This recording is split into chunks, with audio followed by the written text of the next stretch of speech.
Bonjour à tous et à toutes, ici Pharo Sadius, on se retrouve pour une nouvelle vidéo sur Gothic Remake.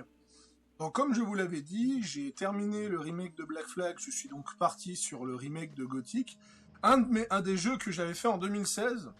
En plus d'être un très grand fan de Piranha Bytes, si vous suivez ma chaîne, vous savez que j'ai fait mon avis sur LX2, qui était vraiment sensationnel, donc forcément que je n'allais pas rater ça, j'attendais juste quelques mois pour que les bugs soient patchés afin que j'ai une expérience assez optimale. Donc, qu'est-ce que j'ai pensé de ce remake alors que j'ai pas été tendre avec Black Flag parce que je suis pas du tout fan des remakes. Je trouve que les remakes, c'est un peu un moyen d'engranger de l'argent assez facilement. Bah pour le coup, ce Gothic Remake m'a surpris. Il m'a surpris parce que il ne fait pas que moderniser le, le Gothic de 2000, comme l'a fait par exemple Black Flag, c'était surtout une modernisation, parce que le Black Flag remake ressemble plus à un espèce de remaster ambitieux que de remake. Là, on est vraiment sur une réinterprétation. Il y a des morceaux de la narration qui ont complètement changé, il y a des nouvelles quêtes, ainsi que de nouvelles zones qui rajoutent pas mal de contenu d'heures de jeu. Si vous voulez savoir, j'ai 31 heures sur le jeu de base. Là, j'en ai 61. Voilà, donc j'ai passé 2 fois plus d'heures sur le remake que sur le jeu de base. Tellement la map est plus grande qu'il y a des éléments cachés, qu'il y a des nouvelles quêtes, mais aussi parce que le système de combat est plus dur, ce qui fait qu'il m'a fallu du temps pour apprendre ce nouveau système de combat, et avec le temps j'ai réussi à l'apprendre correctement, même si j'avoue que j'ai eu un peu de peine. Donc pour commencer, Gothic Remake a un système de combat qui n'est plus du spam comme dans les Gothic en général, ou le système de combat parade qu'avait proposé Elex. On est sur un système de combo. Donc là de toute façon ça sert à rien que je vous montre parce que je suis sur une nouvelle save. Donc les combos s'apprend auprès des enseignants. Auprès des enseignants, il fallait juste que je retrouve le mot. Et ce combo, en fait, c'est que quand vous vous battez, votre épée commence à briller et vous devez l'enchaîner avec un coup alternatif. Par exemple, si vous faites clic gauche et que votre épée commence à briller, vous devez vite cliquer sur le clic droit pour pouvoir créer un enchaînement. Et cet enchaînement fait que vos dégâts sont augmentés, en plus que votre personnage frappe très vite. Donc déjà, rien que ce petit combo qui a l'air assez simpliste par rapport à des jeux comme Nioh ou Souls, rend le jeu beaucoup plus intéressant que du banal spam. Donc rien que ça, j'ai trouvé que le système de gameplay de combat était relativement intéressant. Pour ce qui est de la magie, je vais pas y aller par 4 chemins. La magie possède le même défaut que Gothic 1 de base. Ça veut dire qu'il faut faire presque la moitié du jeu pour débloquer la magie.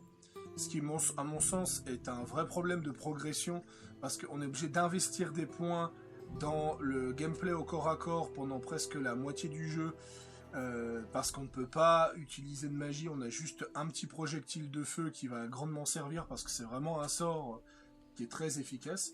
Et la chose, c'est que on n'a pas de glossaire qui indique la résistance, en tout cas j'ai pas remarqué qu'il y avait un glossaire pour la résistance ou la vulnérabilité des ennemis. Donc des fois, on meurt parce qu'on utilise notre sort fétiche sur un nouvel ennemi qu'on ne connaît pas, et en fait il est résistant au feu, et ce qui fait qu'il vous tue en quelques coups. Gothic reste impitoyable, ça n'a pas changé là-dessus. Donc ça, c'est quand même du bon à prendre sur Gothic. Les nouveaux sorts ont des nouveaux effets, ont aussi des vraiment très très beaux visuellement. Les nouveaux sorts, ça promet, ça promet pour comment il s'appelle, pour le remake de Gothic 2, ça promet vraiment. Surtout que la magie dans Gothic 2 c'était vraiment très très puissant. Mais voilà, il y a ce problème d'équilibrage dans le Gothic. Dans le Gothic Remake au niveau du mage, et puis on a toujours les mêmes problèmes. Il faut atteindre certains chapitres pour débloquer certains sorts, il faut atteindre certains chapitres pour débloquer certains cercles de magie, alors que de l'autre côté, guerrier, tu mets juste des points dans la force et puis t'as aucun problème. Alors certes, tu chopes des meilleures armes au corps à corps avec le temps, mais voilà, j'ai quand même eu l'impression d'être plus fort au cac qu'à la magie. C'est un peu ce sentiment un peu frustrant que possède le jeu. Pour moi, c'est son plus gros défaut, mais c'est surtout que ça vient du jeu de base. même si le jeu est une réinterprétation au niveau du scénario, à certains embranchements, il y a vraiment très très différent au niveau de certains embranchements, ça n'empêche pas que le niveau magie, on est quand même très fidèle à ce qui c'était l'original. Moi qui avais fait un gameplay mage, j'avoue que j'ai pas mal souffert. Donc je déconseille jouer mage pour une première partie sur Gothic Remake, sans savoir combien d'XP vous obtenez, sans savoir comment ça fonctionne. Par contre, c'est assez agréable de pouvoir torpiller les ennemis avec des petits sorts. Ça a quand même un peu son effet. Voilà, ça c'est vraiment au niveau de la magie. J'ai pas beaucoup testé la distance, j'ai testé la distance les premières heures de jeu quand je me faisais démolir au corps à corps. Donc je peux pas réellement vous dire, j'ai pas testé le vol à la tire non plus. Mais de ce que j'ai vu, le vol à la tire, il est assez proche de ce que faisait l'original. Donc là, j'ai pas trop à me plaindre là-dessus. Et comme je l'ai dit, au niveau du scénario, effectivement, il y a des différences. Il y a des quêtes supplémentaires au niveau de la quête principale. Il y a l'acte 2 qui est un peu plus long aussi. Ça, c'est relativement important par rapport à ça. Il y a des nouvelles scènes, comme par exemple justifier de pourquoi le groupe se forme dans les nouveaux Gothic, notamment Gothic 3.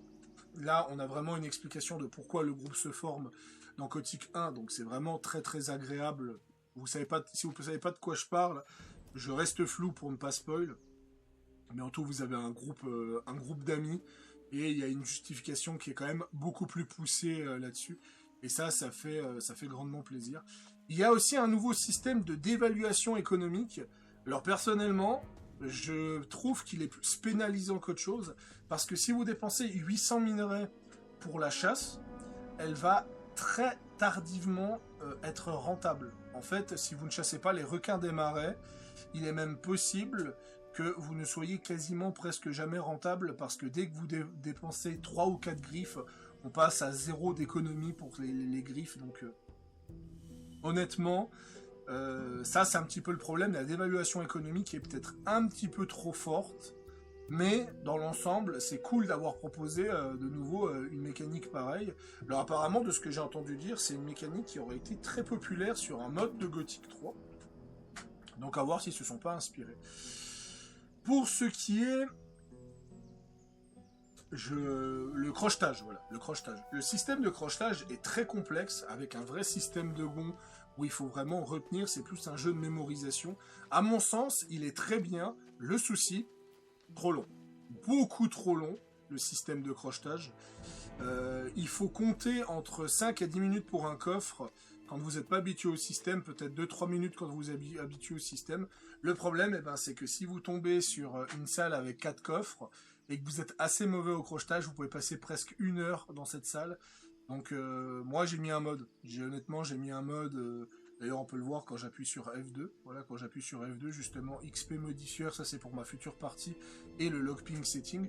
Parce que j'ai mis un mode parce que je me suis dit si je mets pas un mode, la partie elle va durer 150 heures. Voilà, je me suis dit je peux pas me permettre de rester 150 heures sur justement le remake de Gothic juste pour son crochetage, ça va pas le faire. Voilà. Donc moi j'ai pas de honte à le dire. Voilà, c'est un mode de crochetage qui est très populaire pour le coup. Les modes de crochetage sur le remake de Gothic, c'est les modes les plus téléchargés. Donc je pense qu'il y a une vraie confirmation que le système de crochetage a vraiment divisé au niveau de la commune. Moi je vous conseille de le tester. Tester sur 4 ou 5 coffres. Si vous prenez plus d'un quart d'heure, 20 minutes pour le crochetage, mettez un mode alternatif de crochetage, parce que vous allez vraiment câbler, c'est beaucoup trop long. Donc globalement c'est une excellente expérience, la map est 10 à 30% plus grande selon les développeurs. Parlons un peu des développeurs. Les développeurs, ce sont Akima Engine, un studio barcelonais qui a été fondé en 2019, dont notamment il y a des anciens membres de Gothic dedans, et les nouveaux membres sont priés de jouer au Gothic original pour pouvoir s'immerger de l'univers, pour pouvoir faire le remake correctement. Et on sent qu'ils ont fait ça, parce que vraiment, c'est une lettre d'amour. Il y a vraiment des grandes modifications qui ont été faites, qui rendent vraiment le jeu très différent de l'original. Pour le coup, l'original et le remake se différencient très fortement, Et il est fort à parier justement que ce sera même encore pire avec Gothic 2 et surtout avec Gothic 3 qui a été décrié par la communauté mais qui a quand même été très apprécié par les néophytes, notamment moi. Donc moi j'ai très hâte de voir qu'est-ce que ces développeurs vont proposer pour le remake de ces deux jeux. Et je pense que pour l'occasion je ferai Gothic 3 et Gothic 2. Pourquoi pas faire des vidéos à vie, même si ça m'apportera pas grand chose de faire des vidéos à vie de jeux qui ont plus de 20 ans, mais je pense que je les ferai pour le plaisir, ça c'est sûr et certain. Bon, maintenant parlons du dernier défaut, qui n'est pas un défaut lié au développeur, mais un défaut qui est lié à... comment dire ça? À la société peut-être. Gothic Remake souffre de stuttering, de latence, de crash. Alors, j'ai eu 5 crashs en 60 heures, mais surtout de latence, de chute de FPS inexpliquée. Là, par exemple, mon capteur vidéo indique 33 FPS, et pourtant, j'étais à 60 fluides sur Black Flag. Et ben, ça a un nom, malheureusement. Ça a un nom, c'est l'Unreal Engine 5. Alors je sais que beaucoup de gens défendent ce moteur, je sais que beaucoup de gens pensent que c'est l'avenir du jeu vidéo. Moi, à mon sens, ce moteur, il est en train de faire l'inverse, il est en train de ruiner les jeux vidéo. Pourquoi les gens vont sur l'Unreal Engine 5? Pas parce qu'il est beau, mais parce qu'il est facile d'accès. Il est facile d'accès. Le souci d'être facile d'accès, c'est que certes, a priori, il est facile d'accès, mais il est très compliqué à coder pour que le jeu soit stable. Et c'est simple. Sur tous les mondes ouverts que j'ai joué depuis le Unreal Engine 5, il n'y en a pas un, où le Unreal Engine 5 n'avait pas des problèmes très graves. Voilà.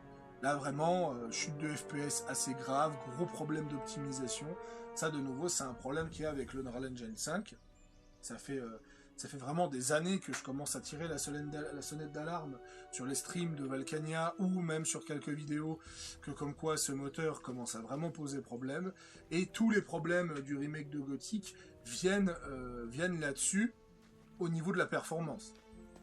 Que ce soit les chutes de FPS, certains bugs qui sont pas dans l'original, certaines, comment on pourra dire ça, certaines IA qui ont beaucoup de peine à suivre, parce que de nouveau on est sur une IA assez révolutionnaire de système de vie que proposent les jeux Piranha Bytes et que propose Bethesda. Vraiment j'adore ces deux studios pour ce système de vie hyper complexe, où chaque PNJ a vraiment son petit cycle de vie, ça c'est vraiment hyper intéressant. Le souci, c'est qu'ils ont quand même un peu de peine. Je constate que certains personnages disparaissent littéralement. Je pense par exemple à Thorez, le mage du feu, qui est censé descendre dans la cour. En fait, à partir d'un moment, il ne descend plus. Ou que si une fois vous vous fritez avec un personnage, c'est pas le fait que vous tabassez un personnage qui pose problème, c'est le fait que tabasser un personnage va casser ses scripts, et des fois, il ne va juste plus bouger. Et ça, de nouveau, c'est un problème, parce que les IA complexes comme ça, on l'a pu le voir sur Oblivion, par exemple, sur le remaster d'Oblivion, c'est quelque chose qui est assez récurrent. En plus des problèmes de stuttering, de crash et de chute de FPS grave. Akima Interactive. Je sais que vous n'avez pas les moyens de faire votre propre moteur, donc je vais rien dire. C'est pas trop grave. Et pareil pour le remake de Gothic 2 et Gothic 3, si vous le faites un jour. Par contre, si vous développez votre propre jeu vidéo, par pitié, essayez de créer votre propre moteur, parce que je sais pas comment le jeu va réussir à tenir avec Unreal Engine 5, surtout les problèmes d'Unreal Engine 5 aujourd'hui. On espère sincèrement que l'Unreal Engine 6 va régler quand même la plupart de ces problèmes. Voilà, ça c'était donc la petite aparté au niveau du moteur graphique. Je dirais que j'ai pas grand chose de plus à dire, à part que j'ai été vraiment très surpris. Même le boss final est complètement différent du jeu de base. De toute façon, pour ceux qui se rappellent du boss final du jeu de base, c'était surtout un monstre statique. Donc, oui, il y a pas mal de différences. De toute façon, c'est pas que le boss final. Tous les boss ont vraiment un gameplay, un pattern différent. On sent que le jeu était vieux, il avait 26 ans et qu'il fallait vraiment tout le refaire à zéro. Et pour le coup, ça, c'est du remake. Ça, c'est un vrai remake. Et ça fait vraiment plaisir. Moi, je ne peux que vous le conseiller d'y jouer. Si vous aimez les jeux Piranha Bytes, vous allez adorer. Si par contre, vous ne savez pas si ça peut vous intéresser, il faut imaginer que le jeu est un mélange entre Elder Scrolls avec une légère touche de Souls, mais pas au niveau de sa difficulté, parce que même si vous galérez au début du jeu, à partir d'un certain moment, vous allez rouler sur le jeu. Donc, il y a une légère touche de Souls, mais ce n'est pas un Souls. Il y a beaucoup de gens qui ont fait cette erreur de croire que c'est un Souls, mais non, ce n'est pas un Souls, parce que vraiment, à la fin du jeu, vous pouvez one-shot des adversaires, vous pouvez tout écraser sur votre passage. Si vous jouez correctement, vous ne pouvez plus du tout mourir. Même en faisant une erreur, hein, même en faisant une erreur, c'est vraiment pas comme les Dark Souls ou Nioh, où la moindre erreur, tu peux te faire tout shot. Non, là, vraiment, il faut le faire. Il faut le faire pour mourir en fin de partie sur Gothic. Sauf si vous jouez mage. Là, par contre, c'est atroce. Voilà. Donc, je pense que ce sera tout pour ma vidéo sur Gothic. J'ai pas plus à dire, vraiment. Je suis encore très surpris de la qualité que ce jeu. En plus, c'est relativement très beau graphiquement, même si on peut voir au niveau des déplacements de personnages, au niveau des visages, on peut encore faire mieux, je pense, aujourd'hui. Mais il faut savoir qu'il a coûté que 10 millions au niveau du budget. Donc on est vraiment sur un tout petit double A au niveau du budget. Pourtant, il a fait 70 000 joueurs sur Steam. Donc pour comparer, il a presque...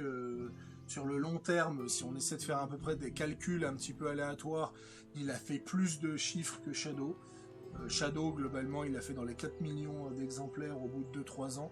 Donc vraiment, on est sur un très très beau chiffre avec ce Gothic Remake.